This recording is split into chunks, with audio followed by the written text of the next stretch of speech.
ഫിറോസിന്റെ വിശേഷങ്ങളിലേക്ക് വരുമ്പോഴത്തേക്കും യൂട്യൂബ് നല്ലൊരു വരുമാനം കിട്ടിയിരുന്ന ഒരു ഇതായിരുന്നു എന്ന് പറഞ്ഞു. ഈ നമ്പർ ഓഫ് യൂട്യൂബേഴ്സ് ഇപ്പോൾ ഭയങ്കരമായിട്ട് കൂടുന്നുണ്ട്. അതിനകത്ത് അതിലും ഒരു കോമ്പറ്റീഷൻ ഉണ്ടെന്ന് തോന്നിയിട്ടുണ്ടോ? അതുകൊണ്ടാണോ അതിൽ നിന്ന് കുറച്ച് പിന്നേക്ക് പോകുന്നത്? ഇപ്പോൾ നമ്മളൊരു മീൻ കച്ചവടം ചെയ്താൽ പോലും കോമ്പറ്റീറ്റർ ഉണ്ട്. അങ്ങനെ നോക്കിക്കഴിഞ്ഞാൽ നമുക്കൊന്നും ചെയ്യാൻ പറ്റില്ല. വീട്ടിൽ കിടന്ന് ഉറങ്ങാനേ പറ്റത്തുള്ളൂ. ഉറങ്ങുന്നതിൽ പോലും കോമ്പറ്റീഷൻ ഉണ്ട്, മനസ്സിലായി. അപ്പോൾ കോമ്പറ്റീഷൻ ഇല്ലാത്ത ഒരു ഫീൽഡ് ഞാൻ നോക്കിയിട്ടില്ല. ഇനിയൊരു റോബറി ചെയ്യാന്ന് വെച്ചാൽ അവിടെയുണ്ട് കോമ്പറ്റീഷൻ. കോമ്പറ്റീഷനുള്ള ഏത് ഫീൽഡുണ്ട് പെട്ടെന്ന് പറയാം, ഏത് ഫീൽഡുണ്ട്. അപ്പം പിന്നെ അത് നമ്മൾ നോക്കണ്ട. നമുക്കറിയാവുന്ന കാര്യങ്ങൾ നമ്മൾ ചെയ്യുക, സ്ട്രഗിൾ ചെയ്യുക, ബാക്കി ദൈവം തരും എന്നുള്ളൊരു വിശ്വാസം അവിടെ വെക്കുക, പോവുക, പോയിക്കിട്ടേ ഇരിക്കുക. പിന്നെ ഫാമിലി കുട്ടികൾ വളരെ ഹാപ്പി ആയിട്ടിരിക്കുന്നു. മോൻ ഇപ്പം സജിന ഇവിടെ ഇല്ലാത്തത് കൊണ്ട് കുട്ടികളുടെ ഇപ്പം മോള് സജിനയുടെ ഉമ്മയുടെ വീട്ടിലുണ്ട്. അപ്പോൾ ഉമ്മ ഒറ്റയ്ക്കേ ഉള്ളൂ അവിടെ. ഇവിടെ അടുത്ത് തന്നെയാണ് ഇതെല്ലാം. അപ്പോൾ മോളെ റെഡിയാക്കി വിടുന്നത് സജിനയുടെ ഉമ്മയും, മോനെ റെഡിയാക്കി വിടുന്നത് ഞാനും. അങ്ങനെ ഒരു ഉദ്യമത്തിലാണ് ഞങ്ങൾ രണ്ടുപേരും. അപ്പോൾ ഇത് ഇവിടെ ഒന്നും ഇല്ലാതെ സജിന വളരെ ഹാപ്പി ആയിട്ട്. പക്ഷെ അത് ഭയങ്കര രസമാണ് കേട്ടോ. ഈ നമ്മൾ എന്താണ്, അത് വേറെ ടാസ്ക്കാണ്. ഈ പലരും നീ എന്ത് ജോലി എടുക്കുന്നത്, വീട്ടിലെ നമ്മളെ മിക്ക ഭർത്താക്കന്മാരും ഭാര്യമാരടുത്ത് ചോദിക്കുന്നുണ്ട്, നിനക്കെന്താ ഇവിടെ പണി എന്ന് ചോദിക്കും. പക്ഷെ അത് നമ്മൾ അവരുടെ സ്ഥാനത്ത് നിന്ന് ഒരു ദിവസമെങ്കിലും ഒന്ന് ചെയ്ത് നോക്കുമ്പോൾ അറിയാം. നമ്മൾ അവരെ നമ്മൾ സീരിയസ്ലി ഇത് ഒരു പക്ഷേ ഞാൻ ആ ഒരു റോള്, അതായത് ഒരു ദിവസമെങ്കിലും അത് ചെയ്തത് കൊണ്ടാണ് എനിക്ക് അവരെ അത്ര ബഹുമാനം തോന്നുന്നത്. കാരണം ചെറിയ പണിയല്ല. ഞാൻ ശരിക്കും എനിക്ക് എൻ്റെ ഉമ്മ അടുത്തൊക്കെ അപ്പം കൂടുതൽ ബഹുമാനം. കാരണം അവർ ഞങ്ങളെപ്പോലുള്ള 3 പേരാണ്. ഞങ്ങളുടെ മക്കൾ, ഞാനാ മൂത്തത്, എനിക്കുള്ള ഒരു പെങ്ങള്, അനിയൻ, 3 വികൃതി കുട്ടികളായിരുന്നു. അപ്പോൾ ഇവരെ നോക്കിയ ആ ഉമ്മയ്ക്ക് അപ്പോഴാണ് നമുക്ക് കൂടുതൽ സ്നേഹം തോന്നുന്നത്. കാരണം ഒരു ദിവസം ഒരു മോനെ വിടാൻ വേണ്ടിയിട്ട് അത് നമ്മൾ എന്ത് ചെയ്യുന്നു എന്ന് പലപ്പോഴും എൻ്റെ വാപ്പിച്ച പോലെ ഞങ്ങൾ മടുത്ത് നിനക്കെന്താ ഇവിടെ പണിയെന്ന് ചോദിക്കും. പക്ഷേ ഭയങ്കര പണിയാണ് കേട്ടോ. അത് ചെറിയ പണിയല്ല. ബ്രെയിനൊക്കെ ഓടി നിൽക്കണം. ഡെഫിനറ്റ്ലി അല്ല, അത് ഞാൻ പറയുന്നത് എല്ലാ ഭർത്താക്കളും കുറെ സഫർ ചെയ്യുന്ന സ്ത്രീകളുണ്ട്. അതേപോലെ തന്നെ ഇപ്പൊ നിങ്ങൾ ഉമ്മായും പാപ്പായും ഒക്കെ നിങ്ങൾ ഇപ്പൊ ഈ സമയത്ത് ഓർത്തു. നമ്മളിപ്പോ പല ദിവസങ്ങളിലും അല്ല ഓർക്കാൻ ഒരു അവസരം ഞാൻ തന്നു നിങ്ങൾക്ക്. അപ്പോ ഈ പല സമയങ്ങളിലും നമ്മൾ പല ദിവസങ്ങളിൽ ഇന്നലെ പോലെ ഒരു വാർത്ത കണ്ടു, ഒരു അച്ഛനെ അമ്മയെ ഒരു മകൻ വെട്ടിക്കൊന്നത്. അപ്പോൾ ഈ യൂട്യൂബ് എന്നൊക്കെ പറയുന്ന ഒരു മാധ്യമം ഈ യുവാക്കൾക്കിടയിൽ അല്ലേ, ഇപ്പോൾ എനിക്ക് തോന്നുന്നു നിങ്ങളെയൊക്കെ ഇൻഫ്ലുവൻസേഴ്സ് എന്ന് തന്നെയാണ് അറിയപ്പെടുന്നത്, യൂട്യൂബേഴ്സ് ഒക്കെ. അപ്പോൾ നിങ്ങളിലുള്ള അത്തരം കാര്യങ്ങളൊക്കെ പുറത്തേക്ക് പോകുമ്പോൾ എനിക്ക് തോന്നുന്നു നമ്മുടെ യുവാക്കൾ കുറേ കൂടെ ഒക്കെ അത് അവരുടെയൊക്കെ ബ്രെയിനിലേക്ക് ചിലപ്പോൾ അല്ലെ അവരുടെ ബ്രെയിനിൽ ഇപ്പോൾ കാര്യങ്ങളൊക്കെ എത്തുന്നത് ഈ മൊബൈൽ തന്നെ സാധനം തോണ്ടിയിട്ടുണ്ട്. അപ്പോൾ നിങ്ങൾ ഇത് വെച്ചിട്ട് ഒരു എപ്പിസോഡ് ചെയ്യണം. തീർച്ചയായും അല്ല, ഒന്നും വേണ്ട. ഒരു ദിവസം ഈ ഇപ്പം വിവാഹം കഴിച്ച ആൾ ആവണമെന്നില്ല. വീട്ടിലെ ഒരു പണി, ഉമ്മ ചെയ്യുന്ന ഒരു പണി, ഒരു ദിവസം ഉമ്മ വയ്യാതെ കിടക്കണം, ആ പണി ആ ഒരു മകൻ എടുക്കുകയാണെങ്കിൽ അവൻ മാറും, ക്യാരക്ടർ മൊത്തം മാറും. മനസ്സിലായി? ആ ഉമ്മയെ ബഹുമാനത്തോടെ കാണും.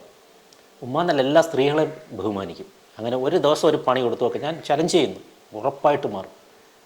ഭയങ്കര അതൊരു നല്ലൊരു എക്സ്പീരിയൻസ്. അത് നമ്മൾ ഇപ്പം ഞാനത് എൻജോയ് ചെയ്യുന്നു. ആദ്യമൊക്കെ എനിക്ക് ഭയങ്കര സങ്കടമായിരുന്നു കേട്ടോ. നിങ്ങളൊരു ഇൻഫ്ലുവൻസർ കൂടെ ആയതുകൊണ്ട് ഞാൻ ചോദിക്കുകയാണ്, നിങ്ങൾ സൊസൈറ്റി എപ്പോഴും കാണാറുണ്ടോ? ഇത്തരത്തിലുള്ള വാർത്തകൾ കാണാറുണ്ടോ? എന്തുകൊണ്ടാണ് നമ്മുടെ യൂത്തിന്റെ ഇടയിൽ നിങ്ങൾ ഏറ്റവും കൂടുതൽ കോളേജുമായിട്ട് ബന്ധപ്പെട്ട പ്രോഗ്രാംസ് ഒക്കെ ചെയ്തു വന്ന ഒരാളാണ്. നമ്മുടെ കോളേജ് കുട്ടികളുടെ ഇടയിൽ ഒത്തിരി മാറ്റങ്ങൾ വന്നിട്ടുണ്ടോ? അവർ ഈ പറയുന്നത് പോലെ മദ്യത്തിനും മയക്കുമരുന്നിനും ഒക്കെ അടിമയാണോ എന്നിപ്പോൾ പറയപ്പെടുന്നു പലരും, സ്കൂളുകൾ മുതൽ. അത്തരത്തിലൊക്കെ നിങ്ങൾക്ക് തോന്നിയിട്ടുണ്ടോ? അതിന് എന്തെങ്കിലുമൊക്കെ കാര്യങ്ങൾ ചെയ്യണം എന്ന് തോന്നിയിട്ടുണ്ടോ? അതിനെ ഒന്ന് ബോധവൽക്കരിക്കാനോ അങ്ങനെ എന്തെങ്കിലും? അല്ല, എന്തെങ്കിലും ചെയ്യുന്നതിലുപരി ഈ മദ്യം പോലുള്ള സാധനങ്ങൾ എന്നാണല്ലോ ഇപ്പോൾ പറഞ്ഞത്. ആക്ച്വലി അതിനേക്കാൾ ഡേഞ്ചറസ് ആയിട്ടുള്ള, അതായത് കഴിഞ്ഞ തലമുറകളിൽ ഇല്ലാത്ത സാധനങ്ങളാണ് ഇപ്പം യൂസ് ചെയ്യുന്നത്. അതാണ് ഇത്രയും വയലൻസ് ആവുന്നത്. ഇപ്പം മദ്യം കുടിച്ചിട്ട് ഇത്രയും വയലൻസ് ആയിട്ടായിട്ട് എനിക്കറിയില്ല. അതെ അതെ, അതുകൊണ്ട് തന്നെയാണ് മദ്യം ഇവിടെ ലീഗലൈസ് ചെയ്തിരിക്കുന്നത്. മദ്യത്തിനൊരു പരിമിതിയുണ്ട്. ഈ പറഞ്ഞ കണക്ക് എല്ലാ പണിയെടുത്ത് ചെല്ലുമ്പോൾ ഒരു എൻജോയ്മെൻറ്റ് ചെറിയ മദ്യമൊക്കെ കഴിക്കൂ. അല്ല, അപ്പോൾ അതിന് വലിയൊരു ഡേഞ്ചർ അല്ല. പക്ഷേ ഇപ്പോൾ ഇന്നിറക്കുന്ന പല സാധനം, ഉദാഹരണം MDM പോലെയുള്ള ഹെവി സാധനങ്ങൾ, അതൊക്കെ ഭയങ്കര ഡേഞ്ചറസ് ആയിട്ടുള്ള, നമ്മളെ ശരീരത്തിനും ഡേഞ്ചറസ് ആണ്, സമൂഹത്തിനും ഡേഞ്ചറസ് ആയിട്ടുള്ള കാര്യമാണ്. അതാണ് ഇവർ അപ്പോൾ ഈ ചെയ്യുന്ന ഈ അമ്മയെ വെട്ടിക്കൊല്ലുക, അച്ഛനെ വെട്ടിക്കൊല്ലുക എന്ന് പറഞ്ഞാൽ ബോധമുള്ള ഒരുത്തം ചെയ്യുന്ന പരിപാടിയാണോ അത്? ഇത് വേറെ എന്തുകൊണ്ട് നമ്മുടെ യുവാക്കളുടെ ബോധം നശിപ്പിക്കപ്പെടുന്നു എന്നുള്ളതാണ്. ഇത്തരം ലഹരി മരുന്നുകൾ ഒരു പരിധിവരെ അവരെ ഇൻഫ്ലുവൻസ് ആക്കുന്നുണ്ട്. അവർ അതിൽ അഡിക്റ്റായി പോകുന്നുണ്ട്. ഇപ്പം ഈ MDM എന്നൊക്കെ 2-3 പ്രാവശ്യം എടുത്തു കഴിഞ്ഞാൽ അതിൽ അഡിക്റ്റ് ആവുകയാണ് അവർ. മനസ്സിലായി? അപ്പോൾ അതൊക്കെ തന്നെയാണ് ഒരു പരിധിവരെ. പിന്നെ എന്താണ് സാഹചര്യങ്ങൾ എന്ന് പറഞ്ഞാൽ അവരുടെ കൂട്ടുസെറ്റുകൾ, കാര്യങ്ങൾ, ഇതൊക്കെ തന്നെയാണ് മെയിനായിട്ടുള്ളത്. ഈ ലഹരി മരുന്നിൻ്റെ ഉപയോഗം തന്നെയാണെന്നാണ് എൻ്റെ ഒരു ധാരണ. അങ്ങനെയാണ്. അത് ഈ മദ്യം കൊണ്ടോ അല്ലെങ്കിൽ സിഗരറ്റ് വലിച്ചുകൊണ്ടോ അല്ല. ആ ഒരു ഘട്ടത്തിൽ എത്തണമെങ്കിൽ അതൊക്കെ അല്ല, അങ്ങനെയില്ല. അല്ല, ഞാൻ പറയുന്നത് ഈ മദ്യം ഉപയോഗിക്കുന്നവർ അന്നും ഇന്നും മദ്യം ഒക്കെ തന്നെയാണ് ഉപയോഗിച്ച് വരുന്നത്. അവർക്ക് ചെറിയൊരു ലഹരിയും കാര്യങ്ങളും ഒക്കെ. കാരണം ആ പകൽ കടന്ന് അധ്വാനിക്കുന്ന ഒരാൾ വൈകിട്ട് വന്നിട്ട് അല്പം മദ്യം കഴിക്കുന്നതിന് എന്താണ് കുഴപ്പം? പക്ഷെ ഇവിടെ മദ്യമല്ല വിഷയം. അതിനേക്കാൾ വലിയ പോയിസണാണ് അടിച്ചു കയറ്റുന്നത്. എന്നിട്ടാണ് ഈ കാണിക്കുന്ന അക്രമങ്ങൾ കംപ്ലീറ്റ്. നിങ്ങൾ ഭയങ്കര പൊളിയല്ലേ? നിങ്ങൾക്ക് പൊളിയായിട്ടുള്ള നമുക്ക് വേണ്ടിയിട്ടുള്ള ഒരു പെർഫോമൻസ് ഓണനാളില് ഒരു പൊളി പെർഫോമൻസ് ആണെങ്കിൽ ഇതെല്ലാം മാറ്റിയിട്ട് ഞാൻ ഇവിടെ ഡാൻസ് ചെയ്യണം. പാട്ട് പാടില്ലേ? ഇല്ല, പാട്ട് പാടില്ല. അപ്പം അതുകൊണ്ട് പെർഫോമൻസ് ചെയ്ത് രക്ഷപ്പെട്ട്. ഫിറോസ്, ഞാനിങ്ങനെ വീട്ടിലേക്ക് നിങ്ങൾ കയറി വന്നപ്പോഴേ ഇവിടെ ഈ പഴയ ഹിന്ദി സോങ്സ്, ഷാജനിലെ ഗുപ്തിലെയൊക്കെ പാട്ടുകളൊക്കെ നിങ്ങൾ മൂളുന്നതും പാട്ട് ഇതിനകത്ത് ഒരു ബാക്ക്ഗ്രൗണ്ട് സ്കോർ ആയിട്ട് ഇട്ടിരിക്കുന്നതും കണ്ട് എങ്ങനെയാണ്? ഈ ഡാൻസർ ആയതുകൊണ്ടാണ് ഈ പാട്ടുകളോടൊക്കെ ഒരു ഇഷ്ടം? അല്ല, പാട്ട് എനിക്ക് പണ്ടേ ഇഷ്ടമുള്ളൊരു സാധനമാണ് പാട്ടെന്ന് പറയുന്നത്. പല എൻ്റെ മൂഡ് ചേഞ്ചിനും. കാരണം വളരെ ഡെസ്പായിട്ടിരിക്കുമ്പോൾ പാട്ട് കേട്ടാൽ ഞാൻ എനർജി ആവും. നിങ്ങൾ ദേഷ്യപ്പെടുവോ വീട്ടിൽ? ഇല്ല, പൊതുവേ ദേഷ്യം ഒത്തിരി കുറവാണ് എനിക്ക്. ഈ ബിഗ് ബോസിന്റെ അതിൽ അങ്ങനെ ആയത് അതൊരു ഗെയിമാണെന്ന് പലരും മനസ്സിലാക്കാതെ അങ്ങനെയാണ് ഞാനെന്നാണ് പലരുടെയും ധാരണ. ഇതിൽ ഏറ്റവും അത് മാത്രമല്ല, ഇതിൽ ഏറ്റവും വലിയ രസം എനിക്ക് പല വർക്കുകളും പോയി കിട്ടിയത് കാരണം ഒരു വലിയ ചാനലിന്റെ പ്രോഗ്രാം പ്രൊഡ്യൂസർ ഒരു ഷോയ്ക്ക് അത് എന്നെ വിളിക്കാവുന്നൊരു ഷോയാണത്. ആ ഷോയ്ക്ക് എൻ്റെ സുഹൃത്തുക്കൾ പറഞ്ഞിട്ട് പോലും, അതിനകത്ത് പ്രവർത്തിക്കുന്ന എൻ്റെ സുഹൃത്തുക്കൾ പറഞ്ഞിട്ട് പോലും എന്നെ വിളിക്കുന്നില്ല. കാരണം ഞാൻ പിന്നീട് അറിഞ്ഞത് അദ്ദേഹം ഇവിടെ വന്നു കഴിഞ്ഞാൽ ശരിയാത്തില്ല, അദ്ദേഹം ഭയങ്കര ചൂടനാണ്, അദ്ദേഹം നമ്മുടെ ചൊൽപ്പടിക്ക് നിൽക്കുന്ന ആളല്ല. അങ്ങനെ അത് പിന്നീടാണ് ഞാൻ അറിഞ്ഞത്.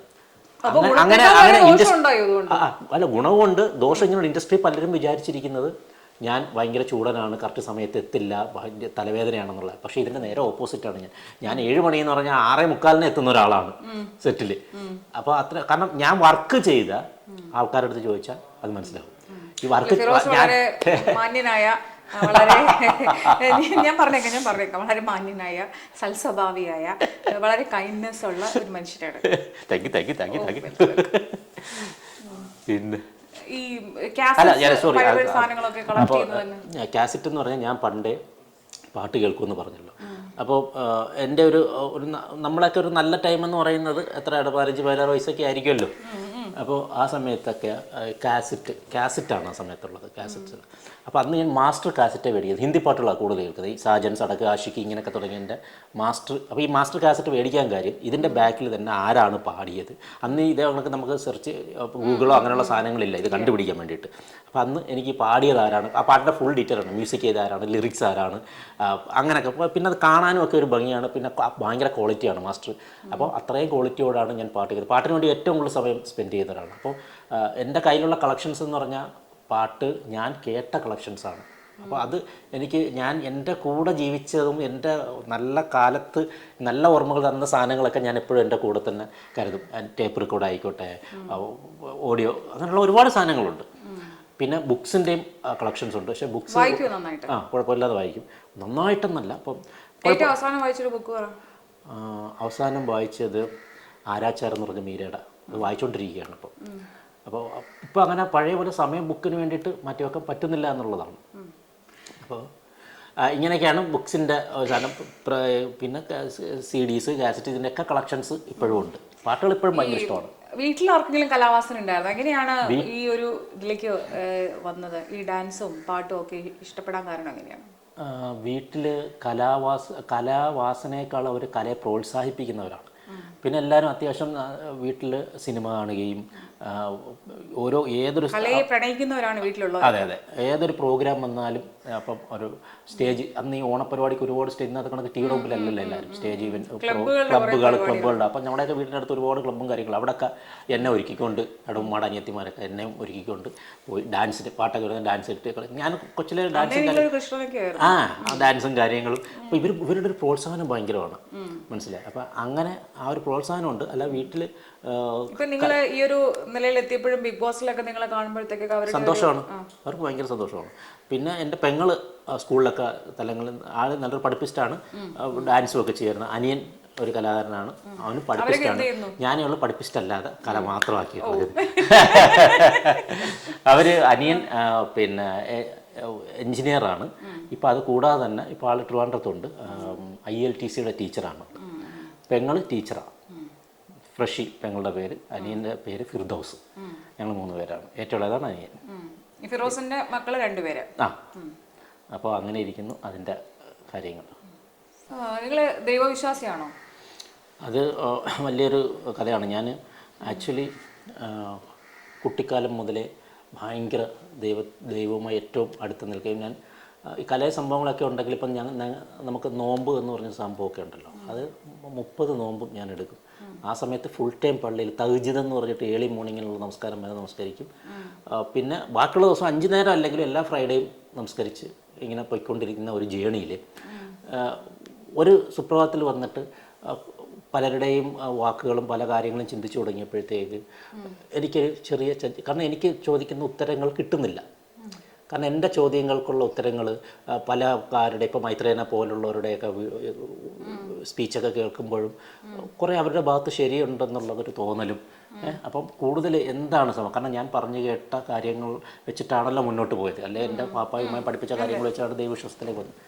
ഒരു സുപ്രഭാതത്തിൽ അങ്ങനെ ദൈവവിശ്വാസം കുറയുകയാണ് എൻ്റെ. കുറഞ്ഞ് ഞാൻ പള്ളിയിൽ പോകുന്നില്ല, അതുവരെയുള്ള എല്ലാം ബ്രേക്കാവും. ഞാൻ രാത്രിയൊക്കെ എത്ര ഇതുണ്ടായാലും ഞാൻ പ്രാർത്ഥിച്ചിട്ടാണ് കിടക്കുന്നത്. 5 നേരം നിസ്കരിക്കുക എന്നൊരു രീതി ഉണ്ടല്ലോ. 5 നേരം നമസ്കരിക്കുന്നത് കൂടാതെ തന്നെ രാത്രി കിടക്കുന്നതിന് മുന്നേ ഒരു ദുആ എന്ന് പറയും, ദുആ ചെയ്തിട്ട് നമ്മുടെ വിഷമങ്ങളും കാര്യങ്ങളും ഒക്കെ സൃഷ്ടാവിനോട് അപ്പം തന്നെ ഒരു ആശ്വാസമായി നമുക്ക്. അപ്പോൾ എന്നിട്ട് നാളേക്ക് അപ്പോൾ ശരിയാക്കി തരും എന്നൊരു പ്രതീക്ഷയോടെ ആയിരുന്നു അതുവരെ. അപ്പോൾ ഇതെല്ലാം ഒരു സുപ്രഭാതത്തിൽ ഇല്ലാതാവുകയാണ്.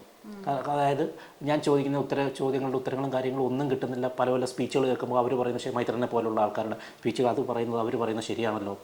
പിന്നെ അവർ പറയുന്നു എൻ്റെ ഒരു വെളുത്ത മുടി കറുപ്പിക്കാൻ പറ്റാത്ത ദൈവം എനിക്ക് എന്ത്. കമലഹാസൻ പറയുന്നു, പിന്നെ കമലഹാസൻ ഭയങ്കര സ്റ്റേറ്റ്മെൻറ്റ് പറഞ്ഞതെന്ന് പറയുന്നത് ഒരു അമ്പലത്തിൽ വല്ലപ്പോഴും പോയി ബെൻസ് കാറിൽ പോയി ഇറങ്ങി കാണിക്കവഞ്ചിയിൽ പോയി കാണിക്ക ഇടുമല്ലോ, അവിടെ 24 hours ആ ദൈവസന്നിധിയിൽ കിടക്കുന്ന ഭിക്ഷ എടുത്ത് ജീവിക്കുന്ന അവർക്ക് കൊടുക്കാത്ത എന്ത് സൗഭാഗ്യമാണ് ഈ വല്ലപ്പോഴും ചെല്ലുന്നവർക്ക് കൊടുക്കുന്ന എന്തൊക്കെ പറയുന്ന സ്റ്റേറ്റ്മെൻ്റ് ഉണ്ട്.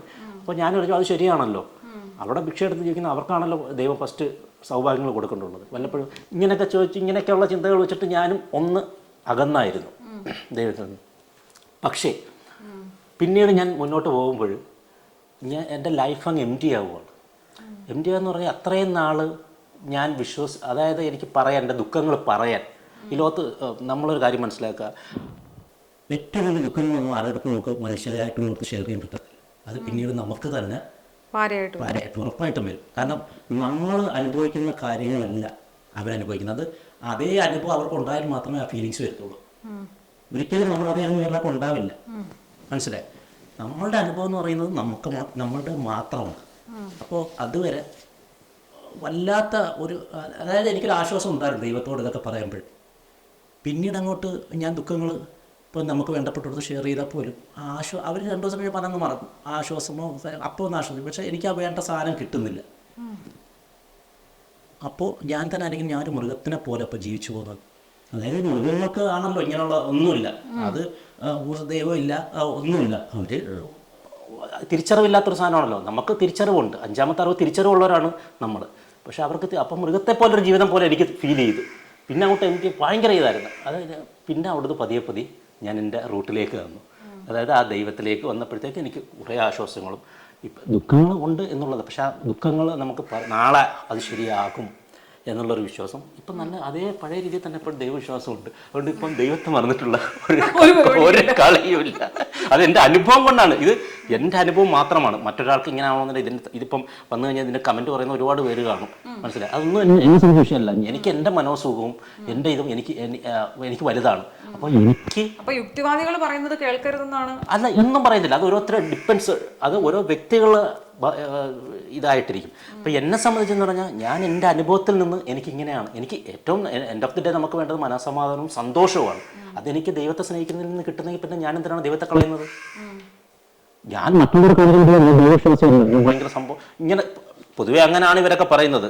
അത് മറ്റോ 100 പേര് പിന്നെ ഒരു 100 പേരിൽ ഒരു 90 പേര് ഒരു കാര്യം പറയുമ്പോൾ 10 പേര് എതിരെ പറയുന്നവരെയാണ് ആൾക്കാർ ശ്രദ്ധിക്കുന്നത്. അവരെയാണ് ഭയങ്കര സംഭവം എന്ന് പറയുന്നത്. ആയിരിക്കാം. പക്ഷെ എനിക്ക് അറ്റൻഷൻ ഒന്നും അല്ല വേണ്ടത്. ആയിരിക്കാം, ചിലപ്പോൾ ആയിരിക്കാം. എനിക്ക് ഞാൻ പറയും മറ്റൊരാളുടെ, കാരണം എന്താ പറയുക, ഓരോ വ്യക്തികൾക്കും ഓരോ രീതിയിലെ ജീവിതശൈലിയും കാര്യങ്ങളൊക്കെയാണ്. അപ്പോൾ എൻ്റെ ജീവിതശൈലിയിൽ എനിക്ക് ഈ ദൈവം അല്ലെങ്കിൽ സൃഷ്ടാവ് എൻ്റെ കൂടെ ഉള്ളപ്പോഴാണ് എനിക്ക് സന്തോഷമുള്ളത്. അതിൽ അങ്ങനെ തന്നെ വിശ്വസിക്കാനാണ് എനിക്കിഷ്ടം. ഇപ്പൊ നമ്മൾ ഈ കമന്റ്സിനെ കുറിച്ച് പറഞ്ഞു. ഈ DFK യൂട്യൂബിനകത്തെ നിങ്ങൾക്ക് എന്തൊക്കെ രീതിയിലുള്ള കമന്റ്സ് ആണ് വരുന്നത്? ഈ കമന്റ്സിനെയൊക്കെ നിങ്ങൾ എങ്ങനെയാണ് ട്രീറ്റ് ചെയ്യുന്നത്? എല്ലാവർക്കും മറുപടി കൊടുക്കാറുണ്ടോ, അല്ലെങ്കിൽ ഈ കമന്റ്സ് ഒക്കെ എന്നുള്ള രീതിയിൽ എടുക്കുക? അതായത് അതിന് ഞാൻ മറ്റൊരു ആളുടെ വാക്ക് കടമെടുക്കുകയാണ്. എനിക്ക് ഭയങ്കര ടച്ച് ചെയ്ത കാര്യം അല്ല, ഈ ലോകത്ത് നമ്മൾ ആയിട്ട് ഒന്നും ഞാനായിട്ട് ഈ ലോകത്തേക്ക് ഒന്നും കൊണ്ടുവന്നതുമില്ല, ഒന്നുമില്ല. ഞാനെല്ലാം സറൗണ്ടിൽ നിന്ന് നോക്കി പഠിച്ചതും കാര്യങ്ങളൊക്കെയാണ്. സ്വന്തമായിട്ട് എന്തെങ്കിലും കൊണ്ടുവന്നായിരുന്നു? അതെ. അക്ഷരങ്ങൾ പോലും നമ്മളെ പഠിപ്പിച്ചതെന്ന് പറഞ്ഞാൽ മറ്റാരോ കണ്ടുപിടിച്ച സാധനമാണ്.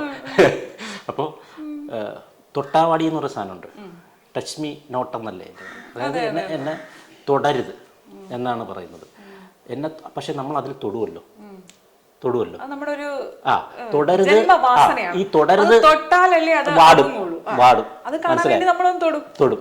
വേറെ ഒരുപാട് ചെടികളുണ്ട്, അതിൽ നമ്മൾ തൊടാറില്ല, കാരണം അത് വാടില്ല. അപ്പം ഞാനൊരു തൊട്ടാവാടി ആവാതിരിക്കലാണ് എൻ്റെ ഇത്.